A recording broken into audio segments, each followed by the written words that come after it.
So in today's video, I'm going to go over my plan for how I'm trying to get better at pistol squats. So you can see this is where I'm at now at the beginning of the session. I'm going to go through what I would do in a normal session and then show you where the mobility is when I get to the end of the session.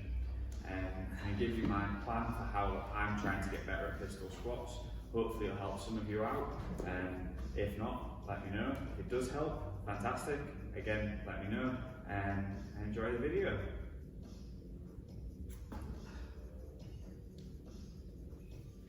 So first thing is, you need to make sure you're warmed up well, especially your hips and your lower body.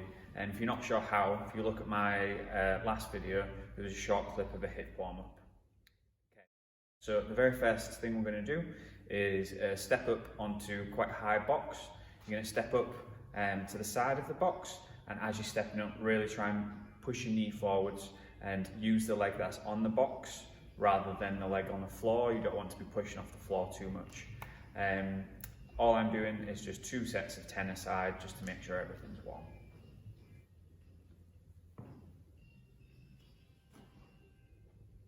So the next thing I'm going to do is stretch your ankles, my ankles, your ankles. So you can do this either on the floor or on the box. What you're going to do is into a deep lunge position, you're going to push all your weight forwards on your knee over your foot. You want it tracking the same direction as your foot. And you're going to do this for about 2 minutes on each side. Okay, so at this point you should be quite warmed up. The next area we're going to work on is more of the hips. So what you're going to do is bring yourself down to the bottom of a squat position, holding onto a pole or a rig or something, and then extending one leg out in front like you can see in the video. What I want you to do is try and keep that leg that's out in front off the ground as high as you can. So when you're in a pistol squat, it's not just about the strength of the leg that's lifting you up and down, it's also the strength of your hip flexors on the other side. So if you think things like L-sit abductions will help strengthen this. So what we're going to do here is just a minute on each side, and within that minute you're going to do 5 seconds with your leg raised, and then 5 seconds you're going to let your leg come down. So in total it'll be 6 sets on each side. Okay, so the next step is finally going to start to look a bit more like a pistol squat. So you're going to do some box squats on one leg, but you're going to do it in 2 different ways. So the first way is going to start with your heel elevated, and then as you're coming down, you want to again drive your knee forwards and sit down onto the box as gently as possible.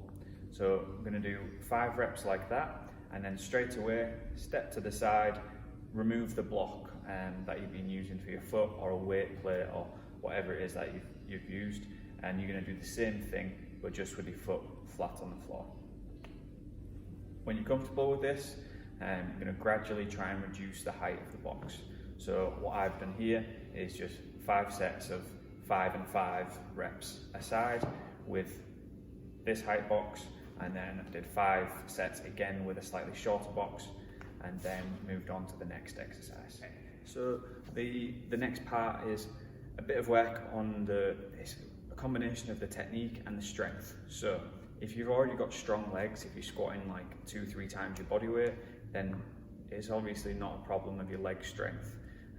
If you are struggling to squat even body weight, you obviously need stronger legs first. So if strength is the main issue with the pistol squats, what you can do are eccentric pistol squats. So you're going to lower yourself as slowly as possible on one leg, put both feet down, stand back up. So whilst doing that, the first thing I like to do is do it with your heel elevated. So you can either wear weightlifting shoes if you've got a pair, or stand on a plate or a block or something like that.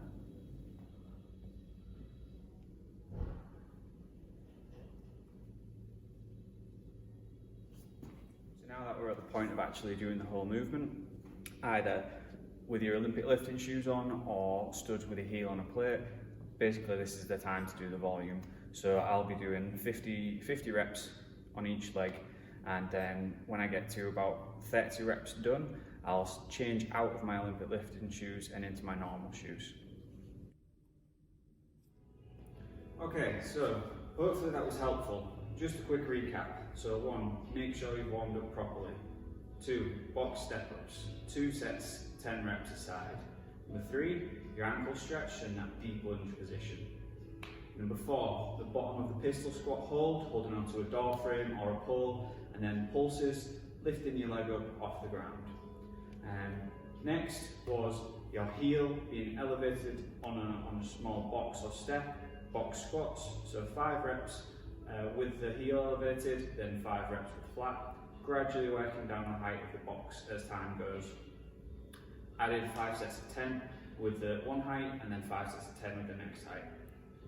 Next was to do eccentric only squats, so lowering yourself nice and controlled into the bottom position, and then using both legs to stand back up, either wearing Olympic lifting shoes if you've got them, or elevating your heel if you haven't.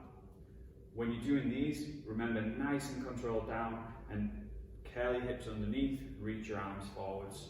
And then the next step is, if you've got the leg strength, is the full pistol squats, either with your heel elevated or in your Olympic lifting shoes, and then gradually over time you want to make that heel smaller. So hopefully that's helped. Now let's see what mine look like.